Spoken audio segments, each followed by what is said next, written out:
10 ఈ నెంబర్ ఇప్పుడు తెలంగాణలో బలంగా వినిపిస్తోంది. ఏ పార్టీ లీడర్ను చూసినా 10కి పైన అంటున్నారు, కానీ 15 అని చెప్పడం లేదు. అలాగని 5, 6 అని కూడా అనడం లేదు. పర్టికులర్ గా 10 నెంబర్నే ఇప్పుడు అన్ని పార్టీల లీడర్స్ నెమరేస్తున్నారు. మరి ఈ 10 పంచాయతీ ఏంటి? లీడర్లంతా 10 నెంబర్నే పదే పదే అనడం వెనుక అసలు కారణం ఏంటి? 10 ఆ పైన అని ఎందుకు చెప్తున్నారు? Let's watch.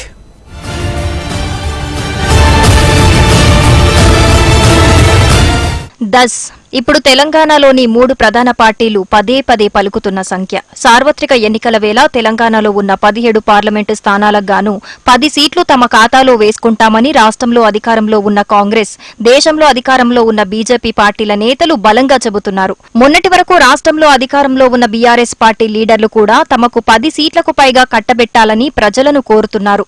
కాంగ్రెస్, బీజేపీ పార్టీలకు బుద్ధి చెప్పాలంటే బీఆర్ఎస్ పార్టీకి 10 సీట్లకు పైనే ఇవ్వాలని ప్రజలకు విజ్ఞప్తి చేస్తున్నారు.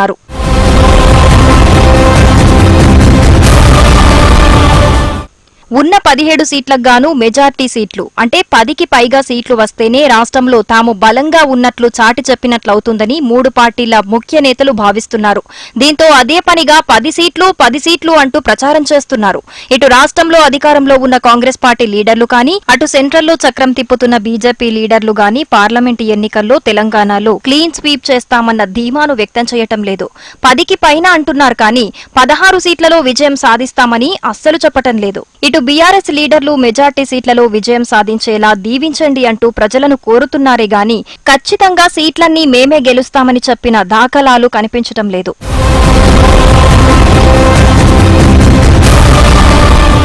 అయితే ఈ 10 మంత్రం వెనుక అసలు రీజన్ వేరే కనిపిస్తోంది.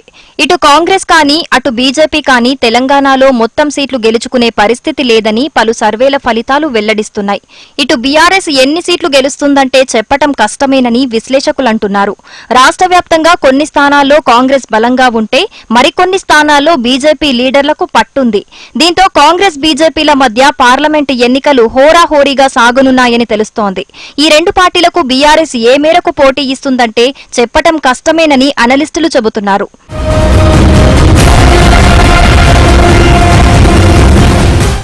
సిట్టింగ్ స్థానాలతో కలుపుకొని ఇంకా 6 నుంచి 7 స్థానాలు అంటే 10కి పైగా సీట్లు మావే అని బీజేపీ అంటోంది. కాంగ్రెస్ కూడా సేమ్ ఇదే డైలాగ్ ను రిపీట్ చేస్తోంది. ఖమ్మం, వరంగల్, మహబూబ్ నగర్, పెద్దపల్లి, నల్గొండ వంటి నియోజకవర్గాల్లో కాంగ్రెస్ బలంగా కనిపిస్తోంది. ఇటు కరీంనగర్, నిజామాబాద్, సికింద్రాబాద్, ఆదిలాబాద్ వంటి సిట్టింగ్ సీట్లు మరోసారి బీజేపీ ఖాతాలో చేరుతాయన్న ప్రచారం జరుగుతోంది. హైదరాబాద్ సీటులో పక్కాగా ఎంఐఎం గెలుస్తుందన్న అంచనాలున్నాయి. కాబట్టి మిగిలిన 7 సీట్లలో ఎవరు విజయం సాధిస్తారన్న ఉత్కంఠ నెలకొంది.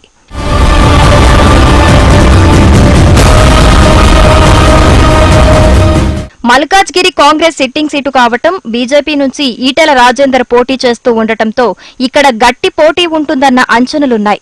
ఇటు మెదక్ సీట్లో దుబ్బాక మాజీ ఎమ్మెల్యే, బీజేపీలో బలమైన వాయిస్ గా పేరున్న రఘునందన్ రావుతో పాటు కాంగ్రెస్ నుంచి నీలం మధు సామాజిక సమీకరణాల కోణంలో బలమైన అభ్యర్థిగా పోటీలో ఉండటంతో ఆ సీటు కూడా హాట్ సీటుగా మారిపోయింది. అయితే మెదక్ పార్లమెంటు నియోజకవర్గంలో కేసీఆర్ ప్రాతినిధ్యం వహించే గజ్వేల్ తో పాటు హరీష్ రావు నియోజకవర్గం సిద్దిపేట ఉండటంతో ఇక్కడ బీఆర్ఎస్ కు కూడా అవకాశాలు లేకపోలేదు.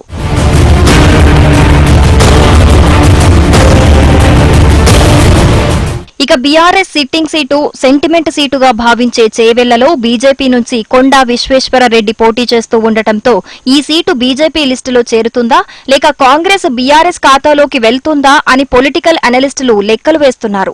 జహీరాబాద్, నాగర్ కర్నూల్, మహబూబాబాద్, భువనగిరి సీట్లలో ఎవరు గెలుస్తారంటే చెప్పటం కష్టమేనని విశ్లేషకులంటున్నారు. దీంతో ఇటు కాంగ్రెస్, అటు బీజేపీలు చెరో 4 నుంచి 5 స్థానాలు పక్కాగా గెలుస్తారు. కాబట్టి మిగిలిన 7 సీట్లు ఎవరి ఖాతాలో పడతాయన్న ఉత్కంఠ నెలకొంది.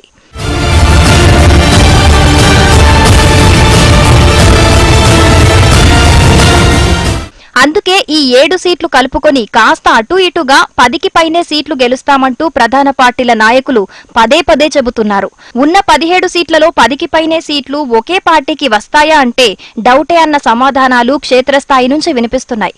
అయితే ఇంకా నామినేషన్లే ప్రారంభం కాలేదు కాబట్టి ఎన్నికల నాటికి ఏమైనా జరిగే అవకాశాలున్నాయి. లోక్సభ పోరులో బీఆర్ఎస్ కు 10 సీట్లంటే ఇప్పుడున్న పరిస్థితుల్లో సాధ్యం కాదన్నది విశ్లేషకుల మాట.